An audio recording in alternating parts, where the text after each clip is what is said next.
And you will need to actually confirm on a button there that you agree to that. If you don't agree, it will kick you out and you'll have to watch the recording, I guess. I don't know. I don't know what to say about that. All right, so today we are talking about strategic planning and vision. And just really quickly, we have 4 key areas that we want to talk about today. This is a doing workshop. So my intention would be that you will have either a pen and paper or a computer document open that you can write with. I have also created a handout that I'm emailing to you all so that you actually have the written structure.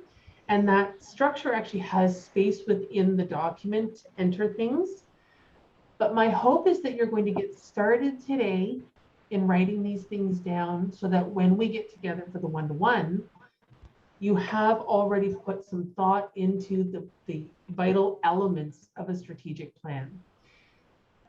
Strategic plans are very similar to business plans, but we're not going to formalize it the way you would a business plan because we're not looking to go to a bank and ask for a loan. This is really to ensure that we've got our head on straight about what it is we're doing, with whom we're doing it, how we're doing it, when we're doing it, where we're doing it. That really we're asking and answering the 5 whys and how. All right. Ideally, please remove distractions if you've got any in the area. And most important, progress, not perfection. So if you are a perfectionist, I would like to ask you to leave that habit at the door. And I am also a perfectionist. So I say this as much for myself as I do for you. And to illustrate my point, I've actually very poorly placed this image on the slide and said, good enough. Good enough. It's not perfect, and that's okay, because imperfect action is always better than perfect inaction. So taking action will always be better than doing nothing. So even if what you're going to do is not perfect, don't get stuck on its imperfection. Keep moving forward, right? That's the whole point. And no judgment. No judgment of yourself, no judgment of one another. We are all coming at this from a different starting point, different experience, different everything. So we won't be judging one another. This is a learning exercise. We're all starting from scratch, basically. I know I'm doing the best I can. Are you doing the best you can? Yes. There you go. Perfect. Yeah. There you go. All right. We're going to start by answering the question why planning matters. I want you to imagine for 1 second that I'm your assistant and you've asked me to plan you a vacation. And I say, absolutely, boss, you got it. I'll go do that for you right now. Right? And off I go and I plan this wonderful vacation and I'm so excited for you. And the day comes and you're leaving on your vacation because it's really this weekend and off you go. And I'm so excited for you. I've got everything covered here. And not 2 days later, let's say the next day, you call me practically in tears. Oh my God, Danielle, what have you done? Why did you send me here? I hate skiing. So, and I say to you, but I don't understand. You know, I've booked you in the best resorts. You've got all the, all the fine dining. You've got all these wonderful things. And you say to me, but all I wanted was to relax on a beach. Not planning, not communicating, not knowing in advance can actually create a real bung in the works. So planning matters because it helps you to have a clear vision of where you're going and how you're going to get there. So in that example, I sent you to Switzerland on a plane and you wanted to go to Fiji on a boat. Right? I'm picking examples, obviously, out of the air. But planning matters because it actually helps to create the vision for where you're going. Imagine you're taking a trip to Tallahassee. This was the example that I used with Martin. Imagine you're taking a trip to Tallahassee, and you know you're leaving today, you know you need to get there on Saturday, but the route itself is not planned. And so you decide that you're going to meander and take a whole week to get there, but you haven't got your route planned, and you've taken a lot of pit stops, but you have a deadline to arrive there by next Saturday because that's when a wedding is happening. You're going down to attend a wedding. You have to arrive by 2 p.m. on the Saturday. You've left on Monday. It's really only well, for me, it would be a 24-hour drive. And you get in the car and you start driving, and Arby's is on the side of the road, and you get so excited because you don't have Arby's in Canada anymore. You're like, yay, Arby's, I miss Arby's. And you decide that you're going to take a quick pit stop. And so you take the quick pit stop and off you go, and you sit in Arby's and you enjoy a nice leisurely meal with that, and everything's great, wonderful. And you get back in the car. You've still got plenty of time. But each time you're driving along, you actually end up finding something else that catches your attention over here, catches your attention over here, catches your attention over here. Oh, you know what? As we're driving along, I wonder if we'll be able to go and see Cape Canaveral on our drive. That's something I've always wanted to do. Ooh, bucket list. I've always wanted to go and stop in Nashville. Ooh, bucket list. I've always wanted to go and see Jekyll Island. Whatever it is that is the derail, whether it is the latest freebie that's being offered in a group, no matter what those little distractions are, they take you off of plan, and then what happens is you create overwhelm trying to get back on track.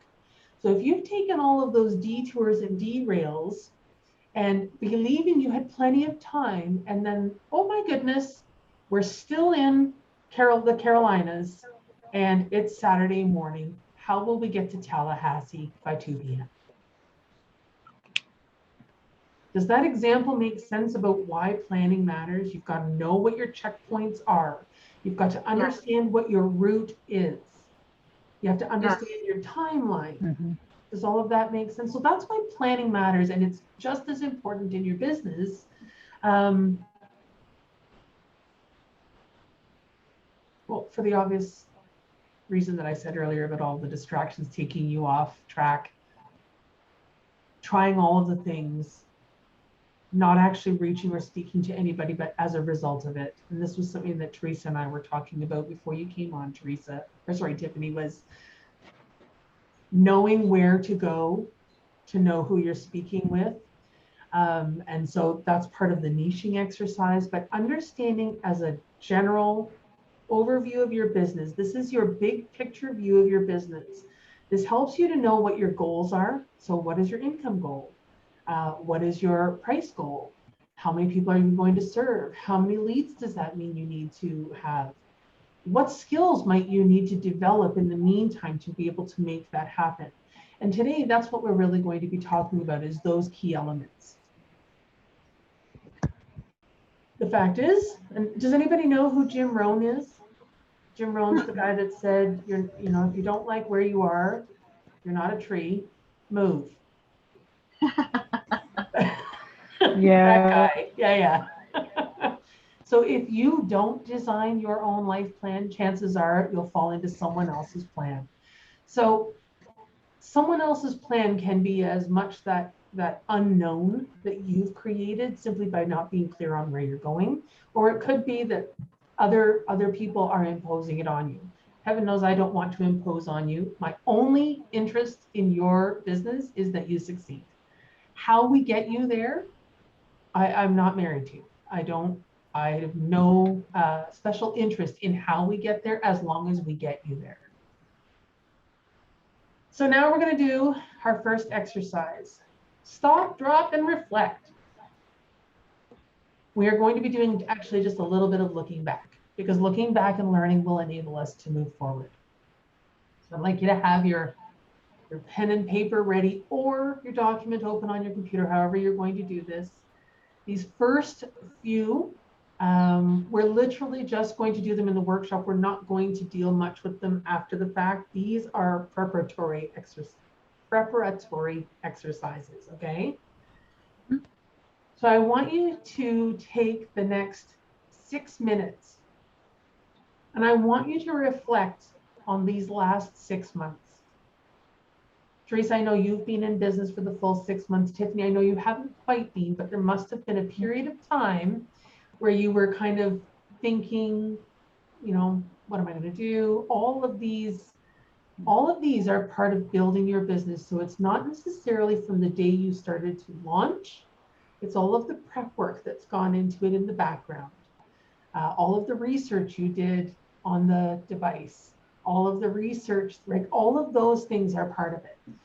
So as you look back, I would really like you to focus on the things that have gone well and that you've been really pleased with about your business.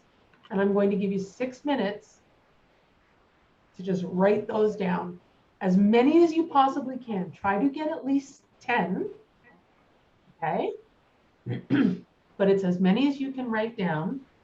And then we're going, and I've written mine down as well.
How are we doing? We've got 2 minutes left. I have 9. Keep going. That's awesome that you've got 9. Keep going.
Okay, I think that was the full 6 minutes.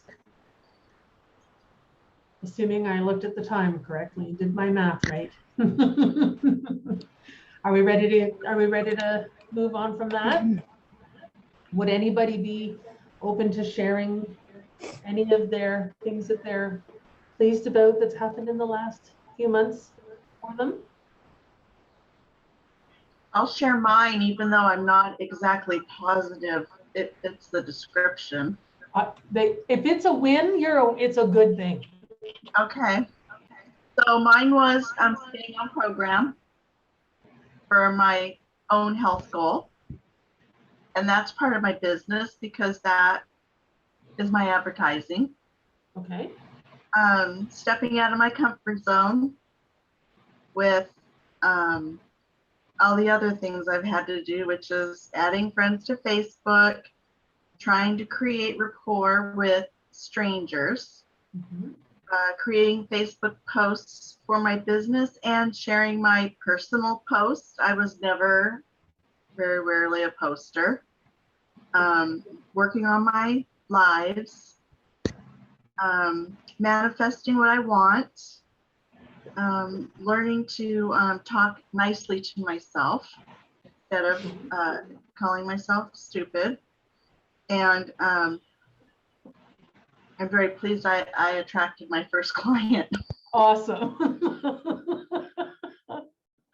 Awesome. Awesome. How about you, Tiffany? Have you got any that you'd want to share? You don't have to do the whole list. You can just give one if you're open to it. Unless you want to give all.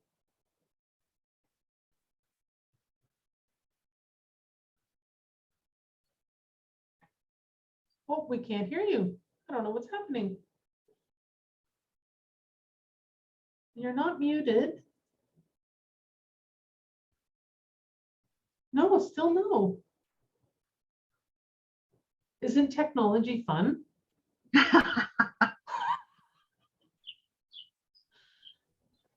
No, I don't know what's going on. But you can hear us. So you know your headphones must be plugged in because you can hear us. This is so weird. Well, you can also use the chat. If you can't talk, you can also use the chat. Oh, goodness. Okay. Well, one more try or no tries? Okay. We'll keep going then. That's okay. All righty. So after talking about our business, of course, we do also want to reflect on our personal life, because if you don't know this about me, I will tell you now, I am an enormous advocate for developing work-life balance. So now I would like you to actually look back at the last 6 months and tell us, well, tell yourself, don't tell me, tell yourself, what personal achievements have you been really pleased about? And mine were mostly personal. well, mine are kind of interwoven because no, none of them would have happened had I not. What? I will say that staying on program, you're absolutely right. That was personal. The rest of them, you wouldn't have done those without them being about your business. So those are business wins. Okay. Okay. So I could say maybe your garden, the gardening that you've been doing is one. Oh, Tiffany, yeah. I know that you've had some good experience with your device, and that could be one. Yes. So think about health, wealth, family, relationships, all of Okay. those things that are truly non-work. What are the things that have happened in the last 6 months that you're really pleased about in your own personal achievement or development? Okay. Okay. Yep, I can tell you that when I wrote mine as examples, I love myself unconditionally was one of them. Yeah, last year in 2021, I set a goal for myself to learn how to love myself. And I exceeded it. I actually now love myself unconditionally, which is huge, huge for somebody who hated themselves. wow. It's a huge, huge thing.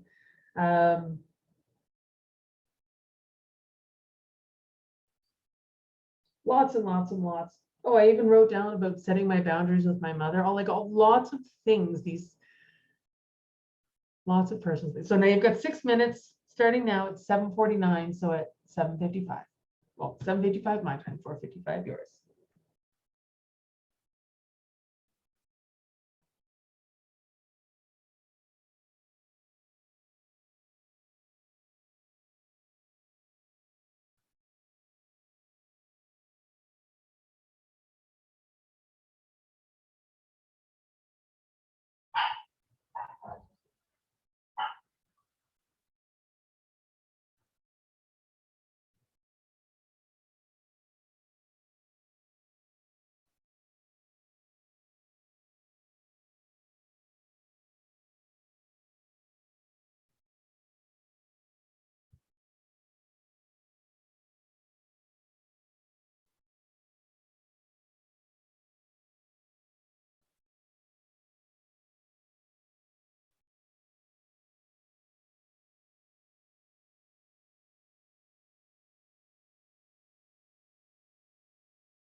So we've got about 2 minutes left again, just to give you the heads up.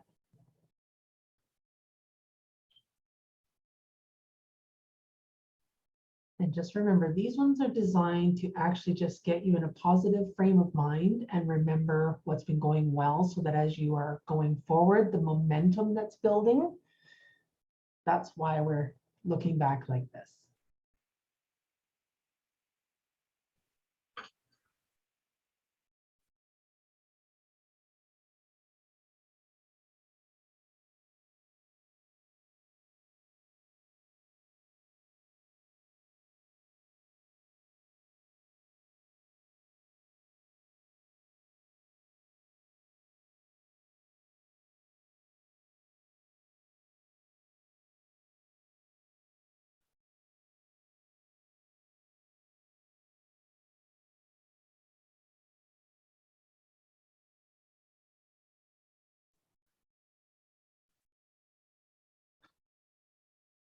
All righty. That looks like that's time, guys. Not that you can't keep going and writing more things down. The more positively that you can feel about where you are coming from, the more positively you will feel about where you're going. So if this is an exercise that you want to continue to write the list down, oh my gosh, I absolutely encourage that. Definitely, definitely. All right. Does anybody feel open to sharing one of the things that they wrote down, or are these ones too personal?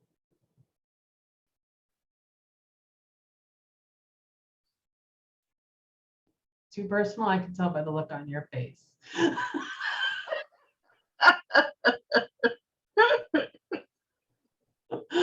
This that says no to me. I'm good at reading body language. Oh gosh. Okay, that's all right. But at least you're in a positive frame of mind, and that's where we want you to be. So now, instead of looking back, we're going to look ahead. All right. So now what we're actually going to talk about is the next 6 months. So it's now May 16th. So let's imagine, you've got up until the end of December. Really, I don't know about you, but I plan on taking the week between Christmas and New Year off. How about you? Yes. Yes. So you've got So the next 6 months is really, it's what can we do to affect this fiscal year of 2022? As we look ahead, what are 3 areas? And you can make these as broad in terms of, big categories, or as specific as you feel called to do right now. But what are the 3 areas of your business that you would like to develop the most?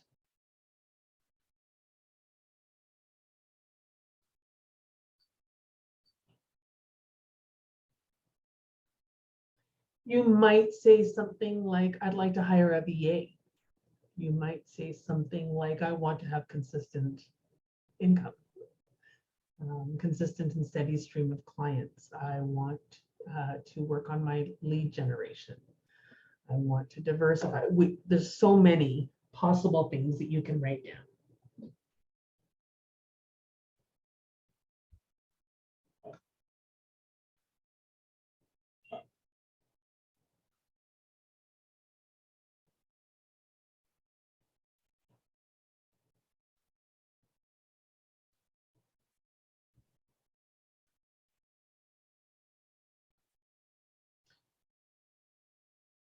I think I should have got music. Like Jeopardy music or something. Yeah, I can just sing it for you. Yeah.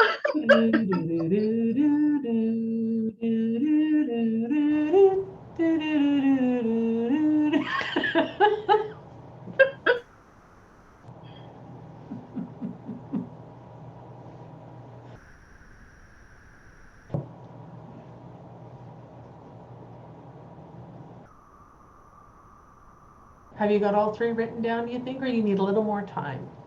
You're good, Tiffany? Okay. I did this before we started, so I'm also done. Come on, Teresa. I'm just kidding. No I know, judgment. really. No judgment. You've got 5 minutes. Take your time if you need to.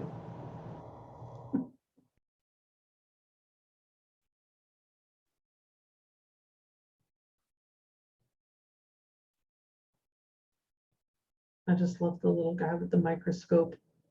He's so cute. There's a few pictures in here of little microscopes and scientists.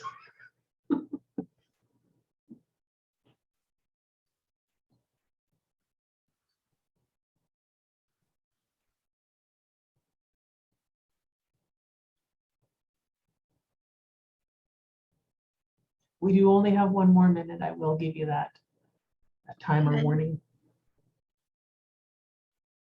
Well, I can't come up with number 3, so I'm good with 2. Okay. So what can you? Yeah. Will you share one? Just one. Well, Facebook friends, and I want to create more, and then you said lead generation, so that generate more leads. So that's it. And then just having steady clients that'll get where I want to be. So build your network, generate more leads, and have a steady stream of clients. That's 3. You're good. How about you, Okay. Tiffany? What's one of yours? All the things that you've hired? No.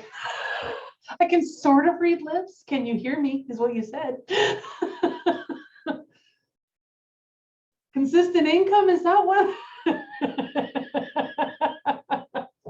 Now, have you attached a dollar value to that about what you would like the consistent amount to be? Is it the one we talked about? The 10K? Okay, beautiful. So that's a really specific. That's awesome. All right, guess what we're doing next? Now we're talking about what are the 3 things you want to actually develop in your personal life. For me, I want to be able to do the splits again. Oh my gosh. And that's why the yoga picture. I will also be buying a kayak and getting my butt out on that lake in spite of the phobia. Ah, you have a I fear of will water? no longer have this phobia. Of water? Yes. So those are mine. There you go. This can be anything. This can be around your family, your friends, your finances, your home. Really anything that's involved in your personal life, the relationship with your spouse, the relationship with your children, taking a trip somewhere, overcoming a fear, anything that's personal. When we only focus on work, we actually start to erode joy. Even when we're passionate about what we do, we need the balance.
Do you need more time? No? How about you? You're good as well? All right. Well, that's the personal life. If anybody would like to share, or if those are too personal as well, that's okay. I tend not to get the personal ones out simply because those are personal and we're in a group of people that we don't know. So I completely understand that we haven't developed the trust yet amongst ourselves, like amongst the group, to know that providing that kind of information is safe. So I honor that. That's fine. Okay. All right. Now we have some very key questions to ask ourselves. I've put down space to give 4 answers for each. It's not always 4 answers. Sometimes it's simply 1 answer. So we're going to answer a series of questions that are about why, who, what, when, and how in our business. And this is as you're thinking today about what you are about to embark upon. And because both of you are fairly new in your business, it's a great place, great time, I should say, to start thinking about this. Why did you start your own business? And if you can write down as many answers as come to mind, typically we have one overarching one. For some of us, it's that, well, we just weren't made to be employees and we just can't stand having a boss above us. For others, it's the ability to earn more income. For others, it's about making an impact. Lots and lots of reasons to start your business. So let's start there. Why did or are you starting your business?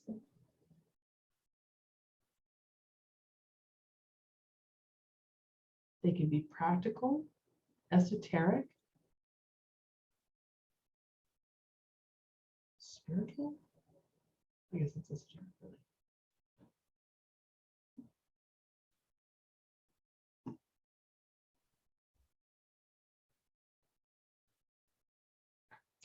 And you don't need to write full sentences. Point form is good. It's to capture your ideas for the brainstorm.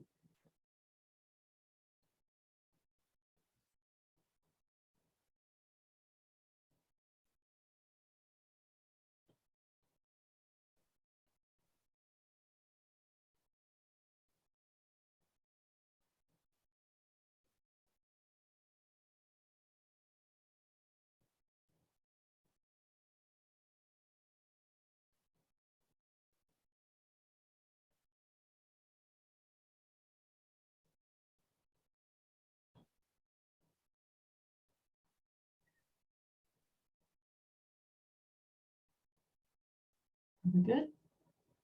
I see you both looking up and I'm thinking that's a sign that we're good. Okay. I don't want to assume. All right, so the next question, and again, these questions are actually laid out on the handout that I've created.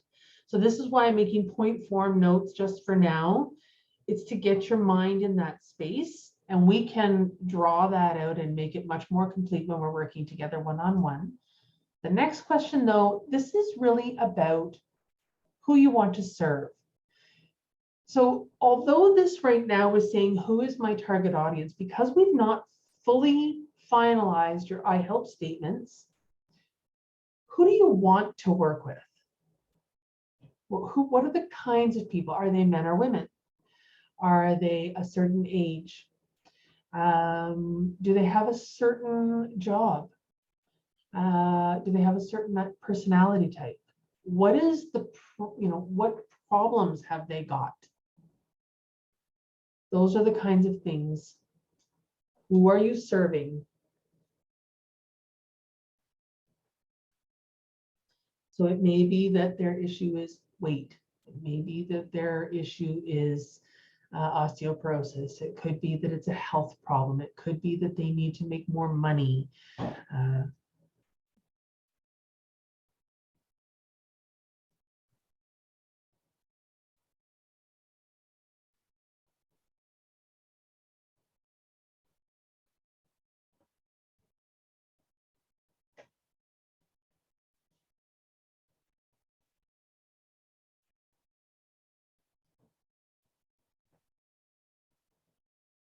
We do expand on this particular question quite substantially in our niching exercise.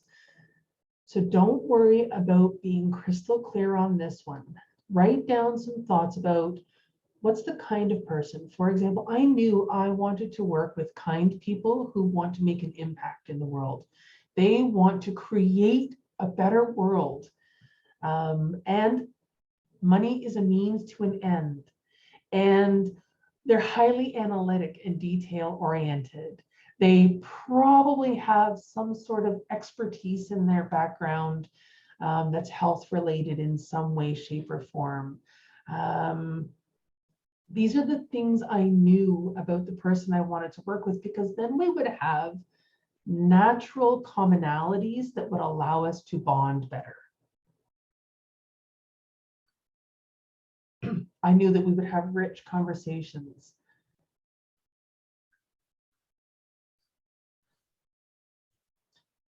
That being said, I also expected they would have ADHD.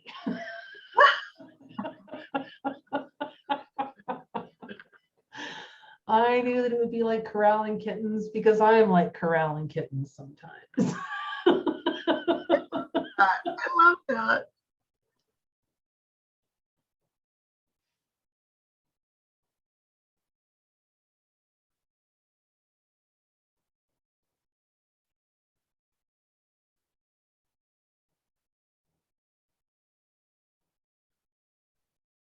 is there a place in the world that they live specifically? So for you, Teresa, I know you must have them Oh, yeah. in continental USA.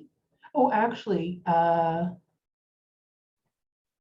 they be deployed? Can they be service personnel that are deployed? Oh gosh, I know. I looked that up.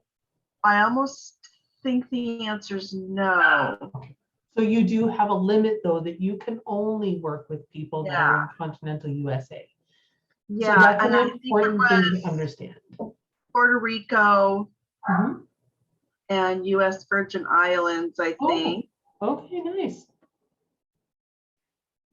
I don't know what that means. I don't know where that is. I've heard of it before. Isn't that right near Turks and Caicos? Again, I'm awful at geography, so Yeah, I don't know. British Virgin Islands, frankly, it could be in the South Pacific for all I know. I've made an assumption it's in the Caribbean. I really I'm don't going know. to star that one because I need to get a handle on that. I thought I knew the answer to that, and I Well, there don't you go. See, remember. this was a worthwhile exercise already. Yes. Because I know that we are based in Hong Kong and Singapore too, I think, but I Wow. don't know if those can be my clients. Okay, So I need to find that out. you do. Thank you. You're welcome. It's always my pleasure to bring about more questions. Yeah, right. All right, so if we can move on from that one now, we are going to continue to work on this one. So I don't want to spend too much time on that one. We will actually probably be spending 2 whole sessions working on niching and getting your iHelp statement down to a point where you feel like, A, I can say this with confidence and ease. B, I feel absolutely comfortable that this is who I want to serve and how I'm going to serve. So we're probably going to spend 2 sessions of our one-on-one time together doing that. Next week, the whole session will actually will be about creating your niche in terms of understanding who your client is, what problem they have, how you solve it, or how you're uniquely positioned to solve it. Okay, that's part of the niching exercise. But creating your strategy, you still want to understand that because we need to be able to determine, is there a market for this? Because if there's no market for it, and if we can't build a business on it, then how do we even get you out of the gate, let alone creating that consistent high volume month? So the next question is actually about the outcome. So what I'd really like you to think about with the outcome is, what's the point B? If they start here, what's the point B? So in my case, I am working with people who are starting at a place where they are not making consistent income. They're earning between $2,500 and $5,000 per month right now, but it's up and down. They never know exactly what it's going to be. My point B is I teach you how to create consistent income at a $10,000 volume. So I take you from inconsistent, unpredictable stress related to not knowing, all the way to peace of mind, knowing what you're going to be earning, having that money in the bank, being able to make plans with it because it's predictable. So this one, you may have multiple outcomes that you can help them achieve. And so I would really like you to write down all of the possible outcomes. So in your case, Teresa, yes, you are losing weight, but what's the benefit of losing weight? One of those will be improvement in health measures, right? One of those will be less joint pain. Another, it could be actually a detriment to have to go and buy a whole new wardrobe. Yeah, right. I can't imagine that being a bad thing, but still. Right? So it's, what's the point What's the point B that I'm taking to? When they're done working with me, they will have achieved or done or acquired.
So Tiffany, in your case, you have got so many potential outcomes that you could be creating because of the vast previous experience plus the X39. Like you've got so many possibilities.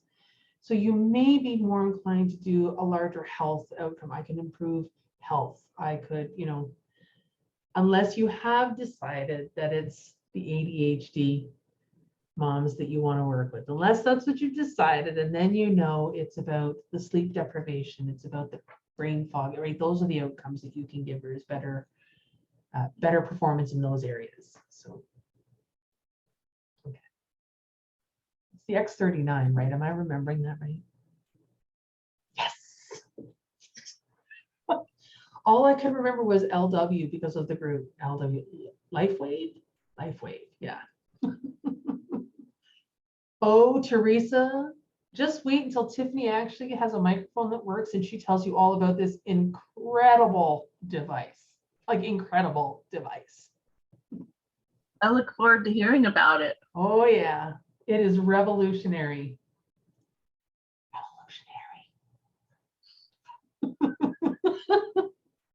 I don't know who's more excited about it, Tiffany or me, to be honest.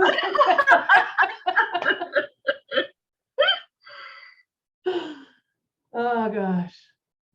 Do you need a little more time, ladies? No, I'm good. You're good?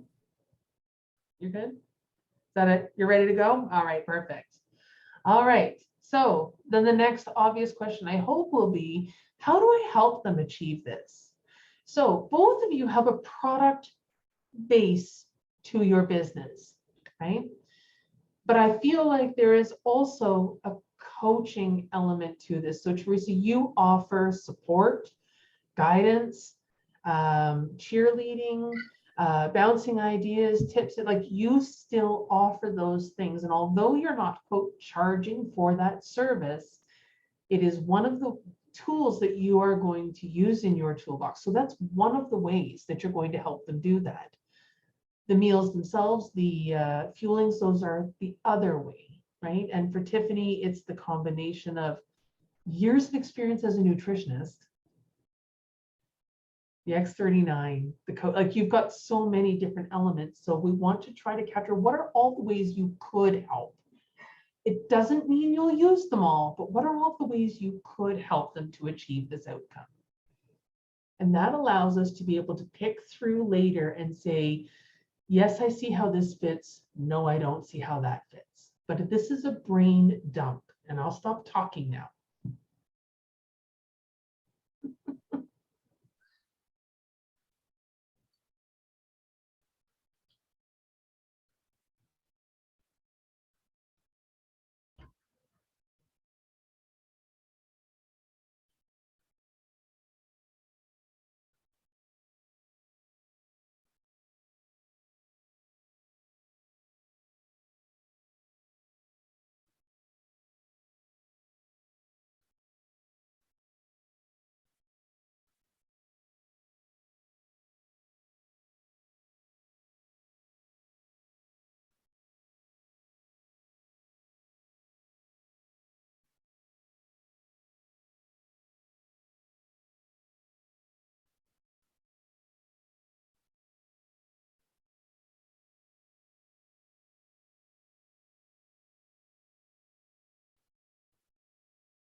How are you doing, Teresa? Do you feel like you need a little more time? No, I You're think good? I'm good. Okay. How about you, Tiffany? Do you feel like you need a little more time?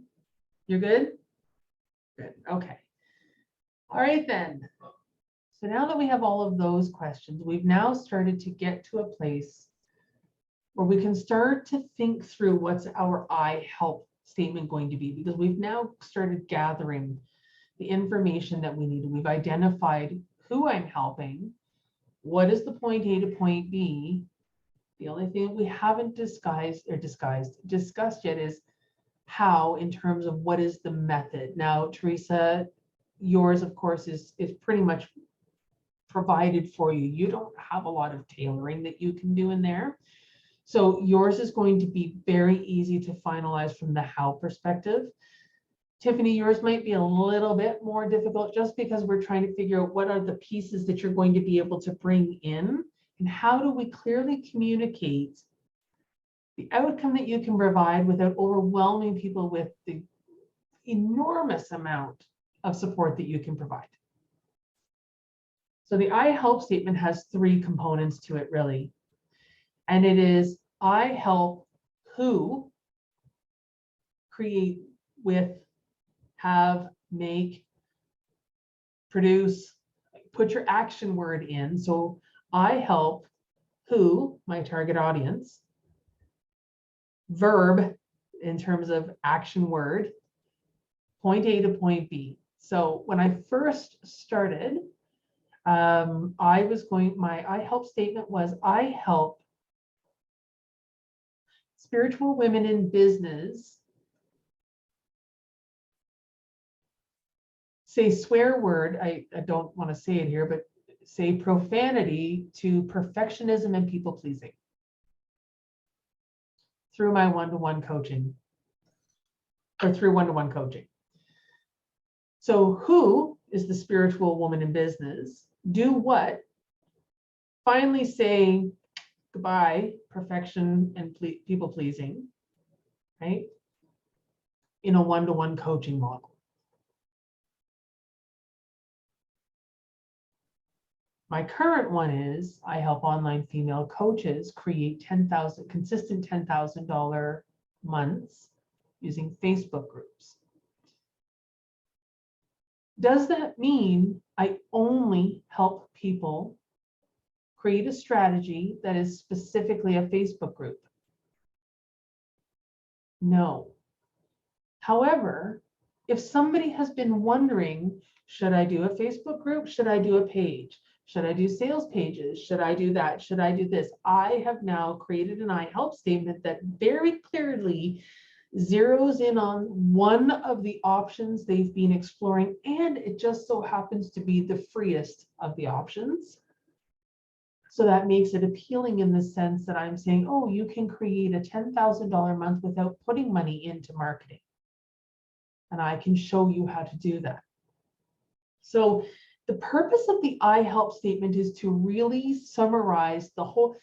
I guarantee you've got a big, if you were to describe your business to somebody, you could probably go on for 10 or 15 minutes. We want to distill that down into just the most critical points of it that are good for a marketing message. That's the purpose of the I help statement. It's you have how many seconds to make an impression. And in Facebook, it's a little bit longer because at least you've got the time that it's sitting on your screen before they scroll on by. Right? So it's a little bit longer, but it's still an elevator pitch in that perspective.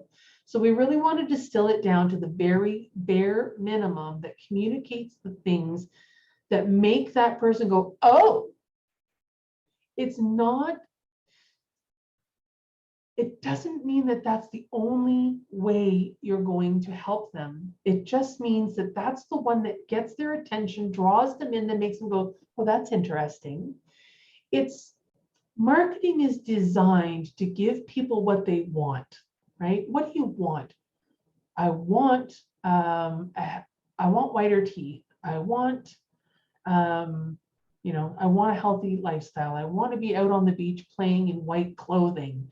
That's why they put people in white clothing on beaches, which really is foolish, but people, it's like this, oh, white is this purity color. white is the color that only skinny women wear. White. So I want to be frolicking around on a beach in the waves with my white teeth and my white outfit.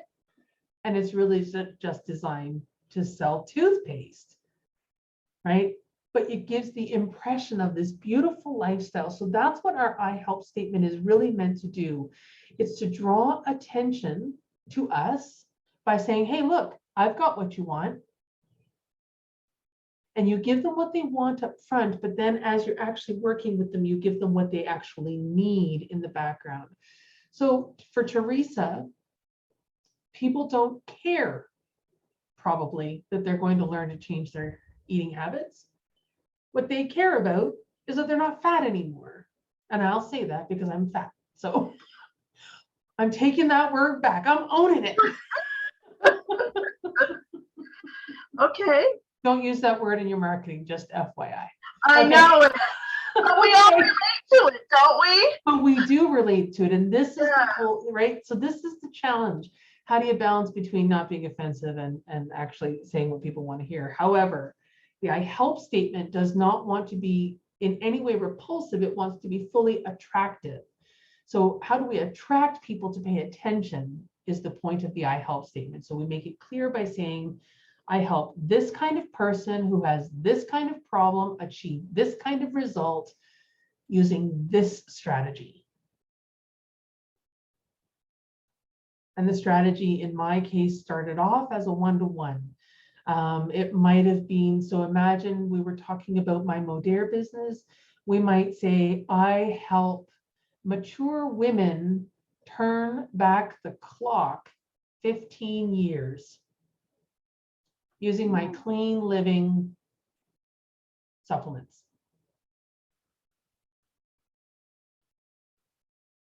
I've just totally made that up on the spot, so it actually sucks, but that's beside the point. I thought it sounded pretty good. But you understand what I'm saying? It's how do I get, oh, I want to turn back the clock 15 years. So this I help statement should be a little bit, I don't want to say salesy because I don't mean salesy, but I do mean marketing speak. So we're going to work on this together. This is not something I expect you to be able to come up with on your own. This one will take time. And we really want to have your ideal client fully nailed before we write the final I help statement. But this starts to get you thinking in terms of who am I helping? What's the point A to point B? And what's the method I'm going to use to help them? Okay. We also, in our one-to-one this week, we will also be rounding out the plan by determining what is your annual income goal? What is your offer price going to be? So Teresa, we were talking about packages. We need to know what are the specific package values so that we can really understand, are we generating enough leads in your business so that you can achieve those, okay? Mm-hmm. So with yours, Tiffany, we talked about, will it be the price of the product, the X39? Will it be other supplements that you can do, the beauty care or the skincare line? Will it be the coaching layered in on top of it? So, or is it, we're going to look at, sorry, I'm blocking my face. We're looking at the full thing. If we determine, for example, there will be an element of each of those things in every customer's total package. What's the total package worth? And then we know how many clients we need. And then we can calculate how many leads we need to generate. I actually put a post up in the group today about calculating the number of leads we need to generate. And it really was talking about how what your conversion rate, your sales conversion rate is actually irrelevant to whether or not you're going to succeed. Don't worry, if you've even got a 5% conversion rate, we can still get you success. We will improve that before this program is over. But starting from as a starting point, even if you were only converting 1 in 20 people you spoke to, we can still get you success. The difference will be a person who has a better close rate will need to put in less effort to generate leads. That's the only difference. A person who has a weaker conversion rate needs to put in more effort to draw more people in, to have more conversations, because they're only converting 1 out of 20. So in order to get one client, they have to have 20 conversations. If your close rate is 50%, you only need to talk to 2 people to get 1 client. That's a lot less effort. So this is about understanding how many leads do I need to generate each week, each day in my business to achieve the goal. Once we know how many, then we know how many times a week are you needing to do posts and or comments. How many groups do you need to participate in order to make that happen? So now we start to get a better idea of where are you spending your time and what are you doing with your time as a result of creating this specific plan. We can now actually calculate out what you need to do with the time you're willing to put into your business. And that's one of the reasons that a question that we'll answer is, how many hours per week do you want to work in this business? Teresa, you have a full-time job. You don't have 50 hours a week to put into this. So Right. where you're going with it will be a little bit different than somebody like me who's doing this full-time, right? That being said, I only put 24 hours a week into my business, and that includes 15 hours of client time. Okay. So the purpose of having the plan and understanding these metrics is so that we can make sure that you are maximizing the use of the time you do put in. So that you then go into each and every day saying to yourself, I know exactly what I need to do today. It's not just a vague statement of, oh, well, you need to be generating leads and making offers every day, which you do. How many do you need to do? What is the bare minimum you need to do? And of course, anytime you want to exceed the bare minimum, that's wonderful. But what's the absolute bare minimum that needs to be done each day in order to still be on track to achieve that goal? One of the beautiful things that this will actually allow you to do is that when you do have something come up in your life, because remember, you have a life outside of business, imagine a last minute opportunity comes up to take a trip that you've been wanting to take for a while. I don't know why I keep going on trips. I don't take trips. I don't know why it's always a trip. But imagine you want to take a trip, right? And this last minute opportunity comes up and you don't want to pass it up. Knowing that you can actually either put your business down for that week and actually take advantage of this wonderful trip, or if it wasn't a wonderful thing, it's not going to fall to pieces on you. We also want to design it in such a way that it won't matter where in the world you are, you can still do what we call your base numbers each day. And that's what this understanding of your leads that you need in your business all the time, that's a base number. We also need to know how many times you need to be making an offer each day. That's another base number. And those will determine how many posts you're putting up, where you're putting those posts. All of these things are tied directly together. Does that make sense so far? Yes. Okay. We will also talk about your non-negotiables, and I would really, really like you to both start thinking, all 4 of you actually, to start thinking, what are my non-negotiables? So one of my non-negotiables is I will not cold DM. I absolutely will not send a message to a stranger I've never had a conversation with in any way, shape, or form. I will not do it. I think it's gross. However, if you and I, and this is how Tiffany and I met, I don't remember if you'd made the post or if you'd made a comment, I don't remember. And I put a comment. And it started an interaction. And then that interaction moved into private message. I'm absolutely okay with that. In fact, I strongly encourage it. You don't want the whole world seeing your conversation, right? So there's an appropriate time to move it over. But until you've actually started to have that interaction, or until I've started to, I am not willing to send a message. I even get nervous about sending follow-up messages to some people if it's been just, there's like this sweet spot of time, and when you pass that time, now you're like awkward. So and then I'm like, oh, now is it cold? Have I waited too long? Rip the Band-Aid off and do it anyway. Like, I even have to do that to myself. And I understand the value of following up. But I feel like there's this perfect window. So we'll talk about that. There isn't a perfect window. A follow-up is a follow-up, especially if you've established with the person that they welcome your follow-up. Just, so we'll talk about that one as well. But non-negotiables could be, I refuse to work on Fridays.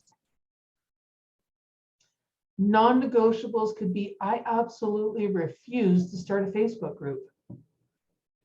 A non-negotiable could be, I'm absolutely not allowed to do this according to the policies of the company that I represent. Right? Those can be a non, so we need to understand what those are, so that as we are planning what marketing options we're going to use in particular, we know what to stay away from, right? So we'll work on those, but please do start thinking about what are your non-negotiables. All of these are in the document so that you can continue to work on that, okay? All right. Now, Teresa, you and I actually started to touch on this. Yeah. Our Dear Future Diary exercise. Who here likes manifesting?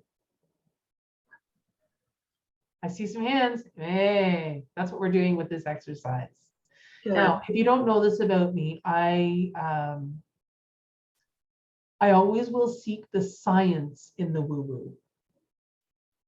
I'm very much a spiritual person, but I am an earth-bound spiritual person. I'm very, very much rooted in evidence. There's not a lot of gut going on for me. It's very much show me, show me, show me. Manifestation can work. Absolutely it can, and it is biological. You have a component in your brain called the reticular activating system that actually allows you to focus on the very things you're thinking about, right? By thinking about them, by having thought, you actually can bring them into reality. And Buddha, I believe I have a Buddha quote in a little bit about how everything starts as thought.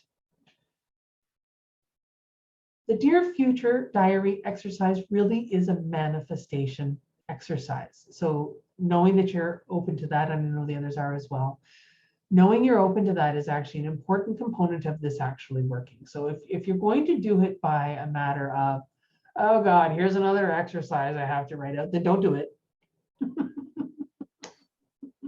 Don't do it. I don't want to push you into doing something you don't want to do.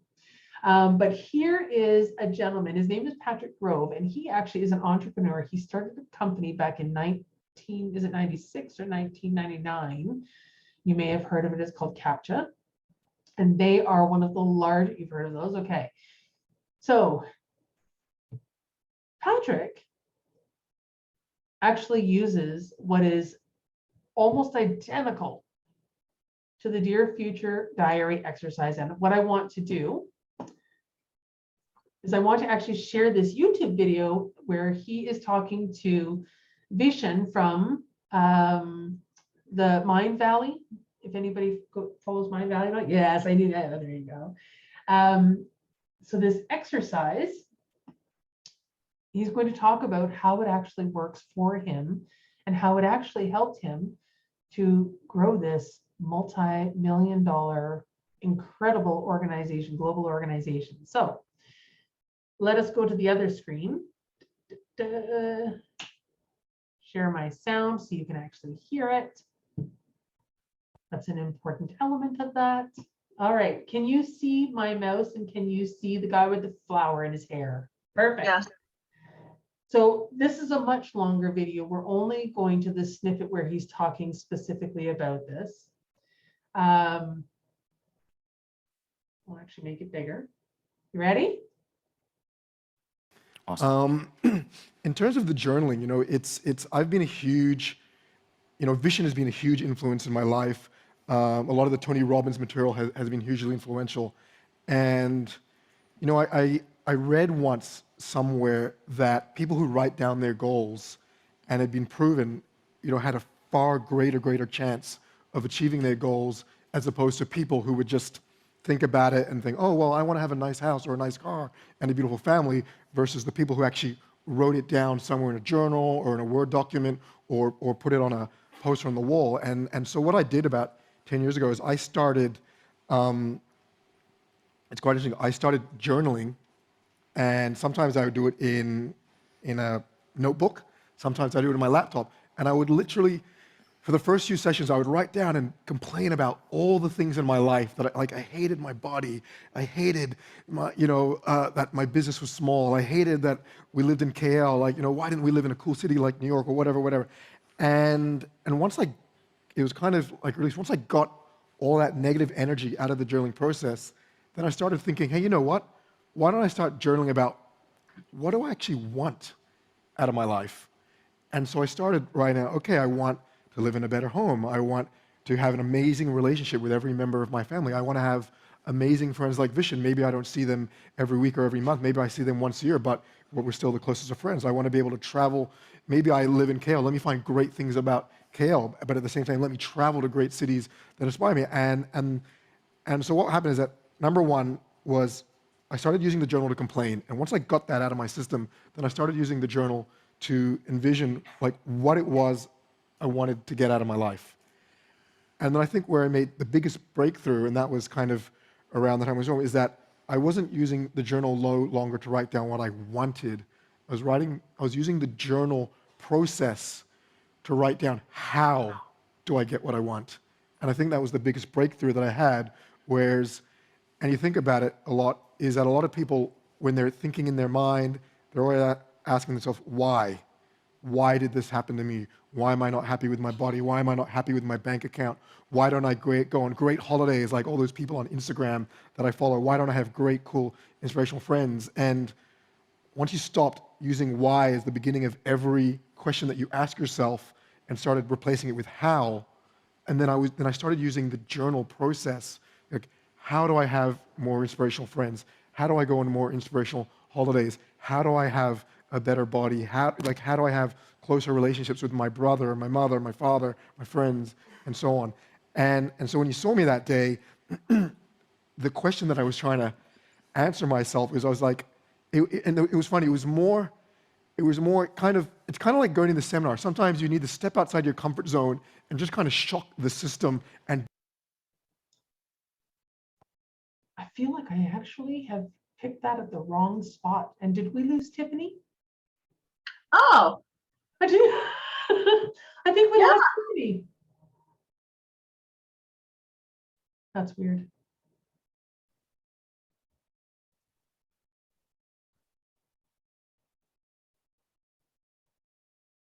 did she message you at all?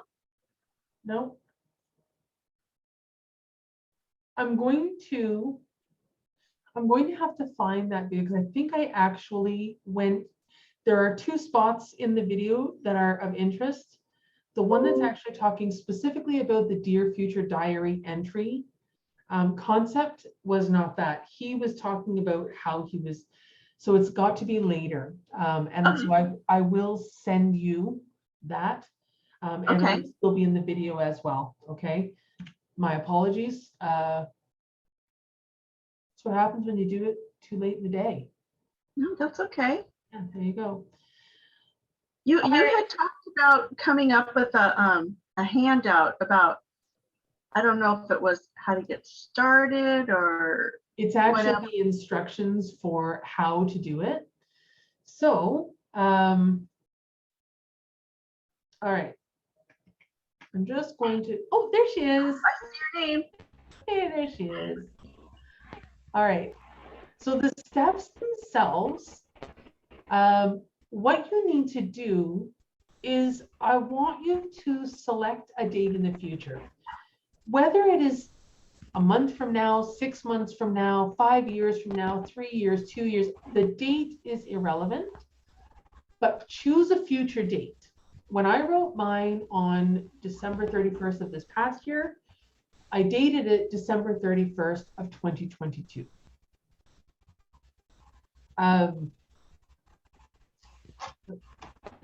Yes, December 31st, 2020. So it was what's going to be happening in a year. What will happen this year that I will be celebrating that day. And our goal is to imagine, as we're writing it, I want you to sit down and I want you to write, today is, what's that future date? Today is December 31st, 2022. Well, that's a year from now, but I want you to transport yourself in your imagination to that future date. Okay? And you're pretending while you're in that future date that you're looking back and reflecting on this past year. That's the idea. So you're pretending to be in a future date, reflecting to the past. So everything that happens between now, today, and that date, you actually don't know today, but what is it you want to happen, right? So this is where the manifesting part comes in. You're actually writing about what will have happened. So you're writing it as though it actually has happened. So write it in the first person, because then that makes it owned, right? Make it compelling. The more detail you can put in this, the better it is. And the reason it's better is that now you're continuing to put more and more thought into it, more and more, where attention goes, energy flows, and there's more to that I've forgotten. But that is what's actually going to allow you to recognize the choices that present themselves over the course of the next period of time between now and your future date. It's the detail that you put into the thought process that actually helps to activate that particular activating system, so that as things are coming up for you over the course of that period of time between now and that future date, you see them, you take advantage of them, you act on them. That's how manifestation works. It's not some magic thing that happens that, you know, it magically materializes out of the air, although kind of feels that way sometimes. When we're manifesting money, we don't expect that an inheritance will come our way or that a lottery ticket is going to happen.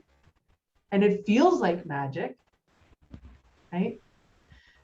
How about, oh my gosh, I was struggling in my business for 7 months, not getting any clients, not getting any clients, not getting any clients. And then boom, started learning about manifestation and having a positive mindset, a sales mindset, an abundance mindset. And next thing I know, somebody reached out to me and said, I want to sign up, right? That feels like magic, but what changes is our attitude. And what changes is the way that we evaluate risk.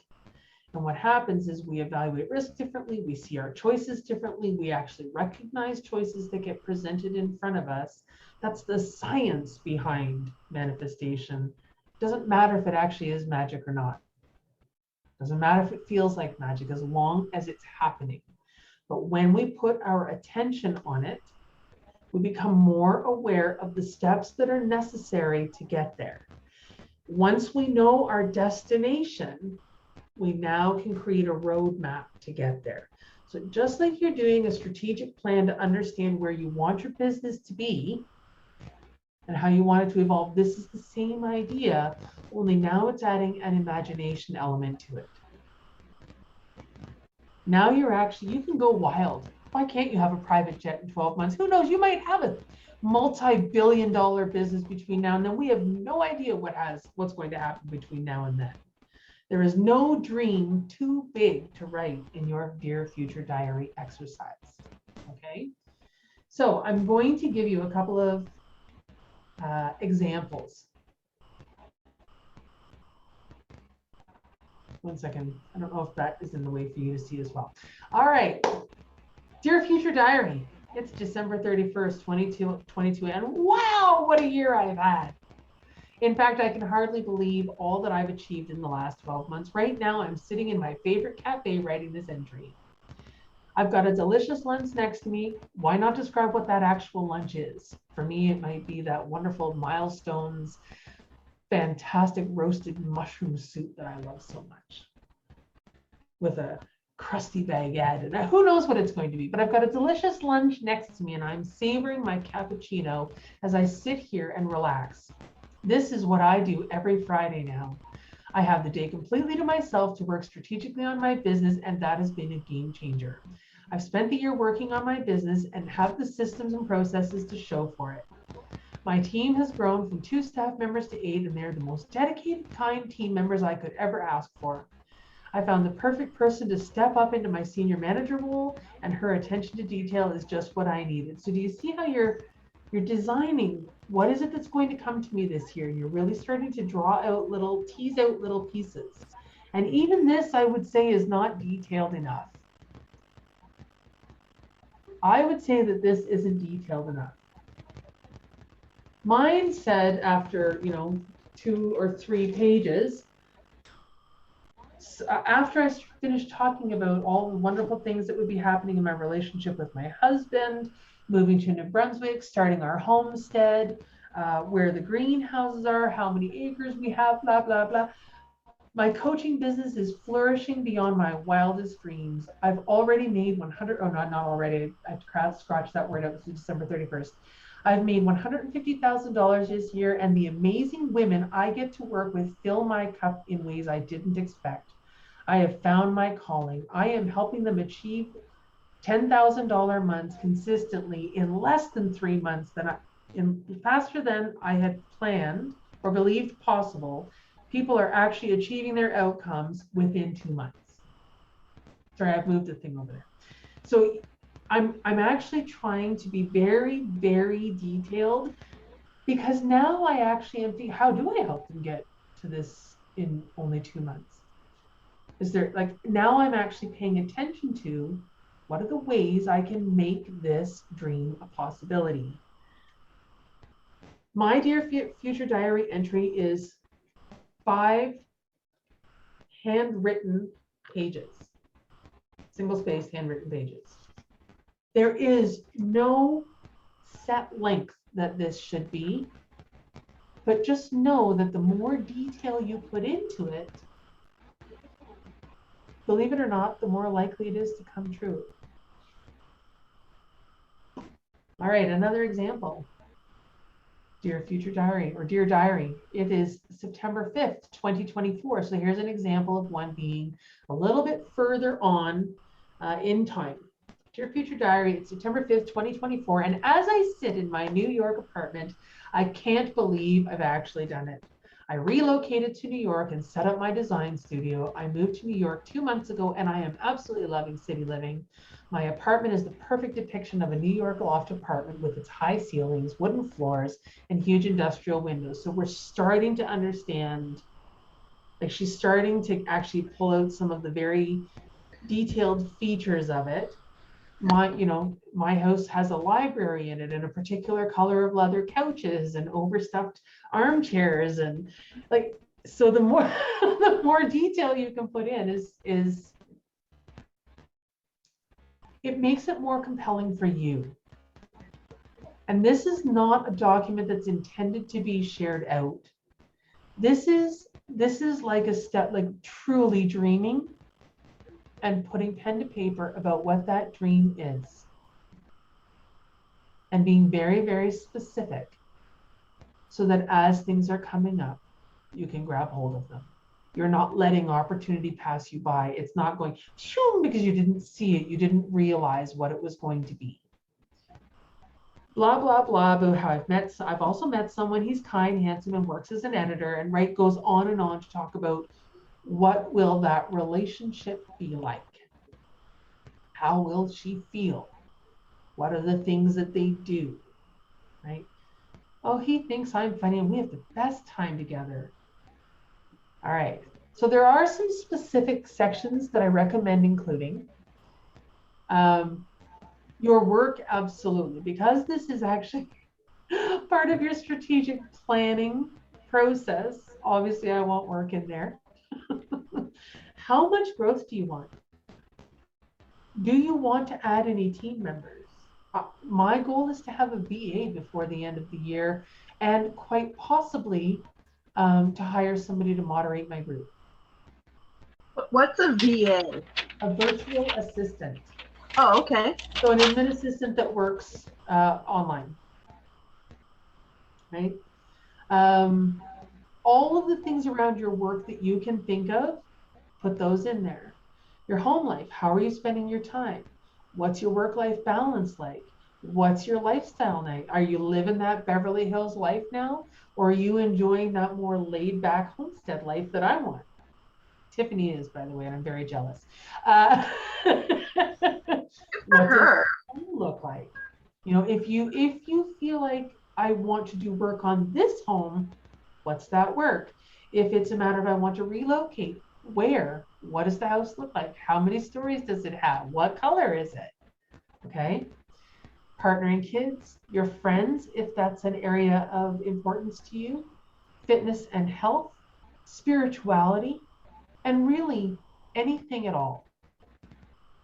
Anything at all that you can think of that you, what is the life? This is about envisioning the life you want. That's what this is all about, envisioning the life you want. And because this is a business exercise, the business you want as well. This is meant to create inspiration for you, as well as, so if you see this as a chore, I'm going to actually say don't do it.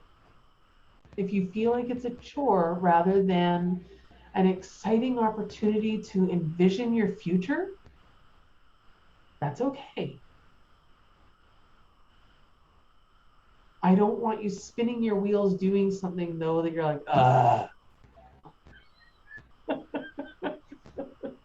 I never want you to feel like you're wasting your time. So here are the quotes, and here are the pictures of scientists. I don't know if you can you see the little guy with his own molecules over there? Isn't he adorable? Mm-hmm. That's the boy I would have had a crush on in grade school. That's why he's here. And of course, I dreamt of being an astronaut my whole life, thus astronaut pictures. Imagination is everything. It is actually the preview to life's coming attractions. That's an Albert Einstein quote. And then, of course, all that we are is a result of all that we have thought. Actually, it's just all we have thought. All right, so that is the purpose. So even in some of, you know, I've studied a lot of religions in my life, and they all have a component within them that is about aspiring. So I think aspiration is universal. What do you aspire to become? What kind of life do you want to have? My 2021 Dear Future Diary has partially already come to pass. I don't have the homestead in New Brunswick, but I do have like the relationship with my husband, the relationship with my kids. Other things that I wrote about in there are already starting to come true. And it is that whole notion of having created the intention, I changed. I changed. As a result of that being my desire, I changed. So does that make sense about how it's actually going to help? Kind of, sort of. Okay. All right. We are coming close to the end. We have 3 more questions to answer, and these are the best questions. These are the absolute best. I'll be the judge of that. There's no judgment here. Oh, that's right. That's my bad. No judgment. That's the old Teresa sneaking in there. Sorry. Okay. So question number 1. All of the things that you wrote down, about the 3 things that you want to change, about the things that you're thinking about for your dear future diary, about the goals of your income, about the ways that you're going to get there, about the who do you serve, all of the questions that we answered today, or at least started to talk about.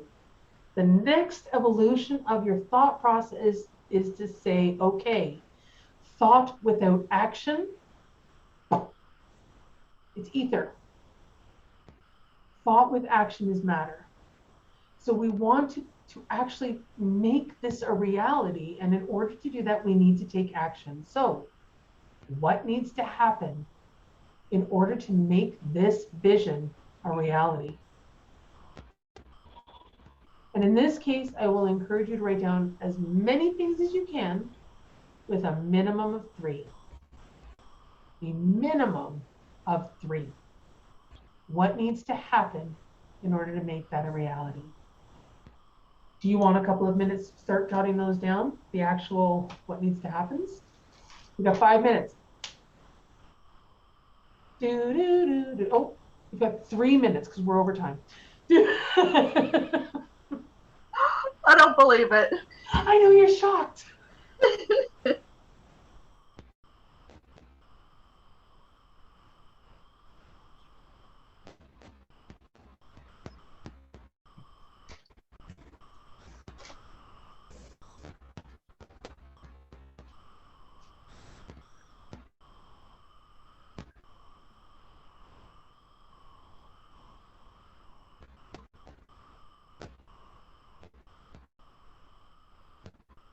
One of the things I said needed to happen for me was that I needed to get over my fear of strangers on the internet.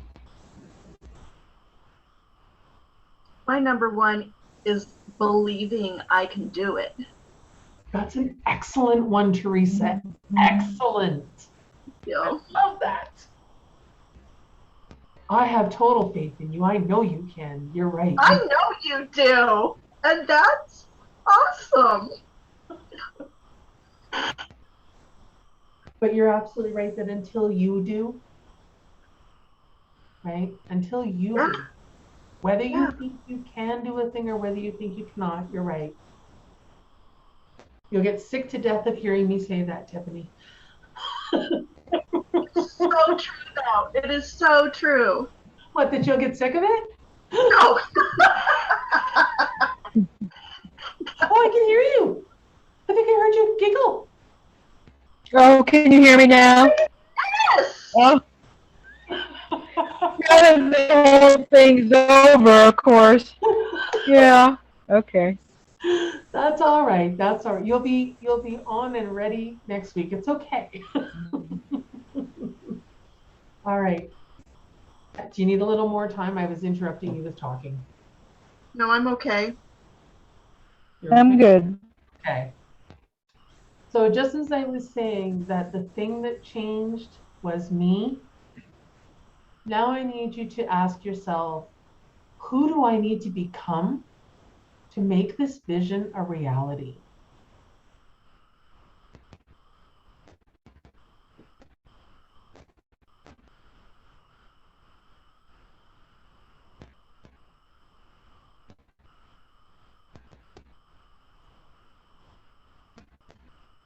I will encourage you both to put down this as absolutely one of them. You need to become your own leader. Thank you. Because I can't even think of one of them. Yep, you need to become your own leader. That is absolutely. And leaders lead by example. That's what makes them different from bosses. Mm-hmm. Right? So I understand that part of leadership because I love to live what I say and do and all that, which is great, but I lack confidence. Sometimes I think people are quietly judging and I'm making a mess and nobody wants to tell me the truth. Because a lot of people will tell me what they think I want to hear, which drives me crazy when I prefer just flat out honesty, you know?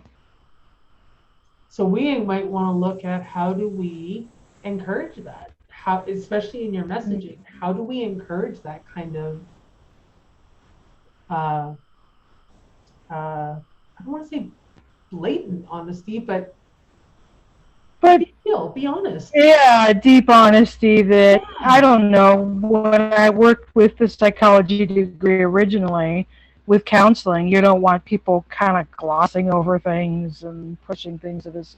You know, you want them to be honest with themselves and with Yes, what you're doing. So absolutely. feedback, good feedback. Yeah. Hmm. But we'll figure out how to get people to be more, and quite often, Tiffany, that's actually a result of them feeling intimidated. I've been told that. Yeah. Yeah.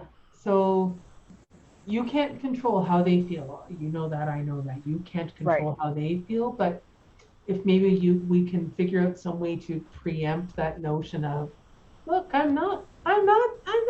It's actually one of the reasons there's a particular, so there are body language archetypes, and one of them is called the distractor. It's like the joker, the goof, the comedian. You always see like comedians and stuff like being completely off balance, and I do that a Yeah. lot. And I do it specifically to remove that intimidation factor. Otherwise, people find me very intimidating. So I get goofy. I Okay. allow my goofiness. I am actually a goof, but I was raised in a time when that was not appropriate to be like that at work. If you wanted to be taken seriously, you behaved seriously. Mhm. Wanted to advance your career, you behaved like a person who deserved the next position. And it took me a long, long time to recognize that that was actually what was creating the intimidation factor. So we'll find ways. We will find ways. Have I overtalked you long enough that now you? No, you're doing great. I'm just trying to absorb everything. It's so much, but it's great information.